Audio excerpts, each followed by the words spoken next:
નમસ્કાર મિત્રો, જય માતાજી મિત્રો, આપ સૌનું સ્વાગત છે આજના આપણા એક ખૂબ જ ખાસ અને મહત્વપૂર્ણ વિડીયોમાં। મિત્રો, ફાગણ મહિનાની પૂનમ એટલે હોળીનો પવિત્ર તહેવાર। હોળી એ માત્ર રંગોનો તહેવાર નથી, પણ બુરાઈ પર અચ્છાઈની જીતનું સૌથી મોટું પ્રતીક છે। ભક્ત પ્રહલાદની રક્ષા અને હોળિકા દહનની કથા તો આપ સૌ જાણો જ છો, પરંતુ શું તમે જાણો છો કે હોળિકા દહન પછી રાત્રિનું આપણા શાસ્ત્રો અને જ્યોતિષોમાં કેટલું મહત્વ મોટું છે? આજના આ વિડીયોમાં આપણે વિગત વાત કરીશું કે હોળી પ્રગટાવ્યા પછી તરત જ તમારે કયા કામ અચૂક કરવા જોઈએ જેથી ઘરમાં સુખ, શાંતિ અને સમૃદ્ધિ આવે છે, અને સાથે જેવી કઈ ભૂલો છે જે ભૂલથી પણ હોળીની રાત્રે ન કરવી જોઈએ, નહીંતર મોટું નુકસાન થઈ શકે છે। તો વિડીયોને અંત સુધી જરૂર જોજો, કારણ કે અડધી માહિતી હંમેશા નુકસાનકારક હોય છે। તો ચાલો પહેલાં વાત કરીએ કે હોળી પ્રગટાવ્યા પછી આપણે કયા શુભ કાર્ય કરવા જોઈએ। નંબર 1, હોળી માતાની પ્રદક્ષિણા। જ્યારે હોળી પ્રગટાવવામાં આવે છે ત્યારે સૌથી પહેલું કામ છે શ્રદ્ધાપૂર્વક પ્રદક્ષિણા કરવું। અગ્નિદેવની 3, 5 કે 7 વાર પ્રદક્ષિણા અચૂક કરવી। પ્રદક્ષિણા કરતી વખતે ઓમ નમો ભગવતે વાસુદેવ મંત્રનો જાપ કરવો। નંબર 2, નવી ફસલનું અર્પણ। આપણી પરંપરા મુજબ હોળીના અગ્નિમાં ધાણી, ચણા, ખજૂર અને ખાસ કરીને ઘઉં કે ચણાની નવી ડુંડી શેકવામાં આવે છે। આ શેકેલું અનાજ ઘરે લાવીને પરિવારની સાથે સભ્યને પ્રસાદ તરીકે ગ્રહણ કરવું જોઈએ। આનાથી આખું વર્ષ ઘરમાં અન્નની કમી નથી રહેતી। નંબર 3, પવિત્ર ભસ્મ રાખ ઘરે લાવતી વખતે। મિત્રો, આ સૌથી મોટો ઉપાય છે। હોળી શાંત થયા પછી બીજે દિવસે સવારે અથવા મોડી રાત્રે તેની પવિત્ર ભસ્મ રાખ કે એક નાની ડબ્બીમાં ભરીને ઘરે લાવો। આ ભસ્મ જાદુઈ તાકાત હોય છે। તેને ઘરના મંદિરમાં રાખો અને રોજ સવારે ઘરની બહાર નીકળતી વખતે તેનું તિલક કરો। આનાથી કોઈ પણ પ્રકારની ખરાબ નજર કે નેગેટિવ ઉર્જા તમારાથી દૂર રહેશે। નંબર 4, પાણીનો અર્ધ્ય। હોળી પ્રગટાવ્યા બાદ તાંબાના લોટામાં થોડું કાચું દૂધ અને સાકર નાખીને હોળી માતાને અર્ધ્ય આપો। તેનાથી ઘરમાં ચાલી રહેલી સ્વાસ્થ્ય સંબંધિત સમસ્યાઓ દૂર થાય છે। તો મિત્રો, આ હતા હોળી પ્રગટાવ્યા બાદ શું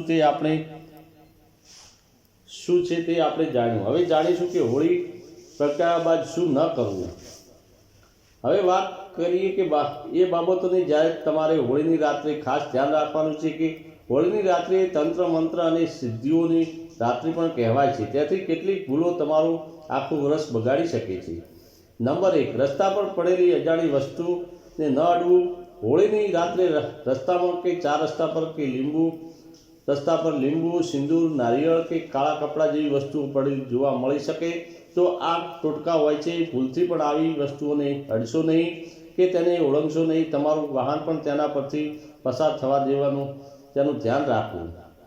નંબર 2, ઉધાર પૈસા ન આપવા। જ્યોતિષ શાસ્ત્રોમાં હોળીની સાંજે અથવા રાત્રે ક્યારેય કોઈને પૈસા ન આપવા જોઈએ। એવું માનવામાં આવે છે કે આ દિવસે આપેલી લક્ષ્મી પાછી આવવામાં ખૂબ જ તકલીફ પડે છે અને ઘરની આર્થિક સ્થિતિ પર ખરાબ અસર પડે છે। નંબર 3, સફેદ વસ્તુઓનું દાન ન કરવું જોઈએ। હોળિકા દહનની રાત્રે દૂધ, દહીં, ચોખા કે સફેદ મીઠાઈ જેવી વસ્તુઓ કોઈ પણ બહારની વ્યક્તિને આપવાનું ટાળો। આનાથી કુંડળીમાં ચંદ્ર નબળો પડે છે અને માનસિક તણાવ વધે છે। નંબર 4, કાળા કપડાં પહેરવા નહીં। હોળીની પૂજા સમયે કે દહન સમયે કાળા રંગના કપડાં પહેરવાનું સંપૂર્ણ ટાળવું જોઈએ। કાળો કલર નકારાત્મકતાને જલ્દી આકર્ષિત કરે છે। તમે સફેદ, પીળા કે લાલ રંગના કપડાં પહેરી શકો છો। નંબર 5, ગર્ભવતી સ્ત્રીઓ માટે ખાસ નિયમ છે। જે મહિલાઓ ગર્ભવતી છે તેમણે હોળિકા દહન સમયે અગ્નિની એકદમ નજીક ન જવું જોઈએ અને મોડી રાત્રે ઘરની બહાર એકલા ન નીકળવું જોઈએ। આ ગર્ભવતી શિશુની સુરક્ષા માટે આપણા વડીલો દ્વારા બનાવવામાં આવેલો એક મહત્વનો નિયમ છે। મિત્રો, આ હતા એ મહત્વના નિયમો જે હોળિકા દહનની રાત્રે પાળવાના ખૂબ જ જરૂરી છે। આપણી સંસ્કૃતિ અને પરંપરાઓ પાછળ કંઈક ને કંઈક વૈજ્ઞાનિક અને આધ્યાત્મિક કારણ છુપાયેલું હોય છે। જો આપણે આ નાની નાની બાબતોનું ધ્યાન રાખીએ તો આપણા પરિવાર પર સદાય દેવી દેવતાઓની કૃપા બની રહે છે।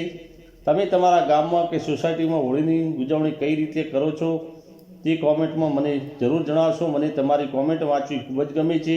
જો તમે આ માહિતી ઉપયોગી લાગી હોય તો આ વિડીયોને તમારા પરિવાર અને મિત્રો સાથે વધુમાં વધુ શેર કરજો, જેથી તેઓ પણ તમારી આ માહિતીનો લાભ લઈ શકે અને હા, જો તમે હજુ સુધી આપણી ચેનલને સબસ્ક્રાઈબ નથી કરી તો અત્યારે જ સબસ્ક્રાઈબ કરી લેજો અને બેલ આઇકન દબાવી દેજો. તમારા માતા રાણી તમારા બધા જ પરિવારમાં સુખ શાંતિ અને સમૃદ્ધિ લાવે તેવી પ્રાર્થના સાથે હું રજા લઉં છું.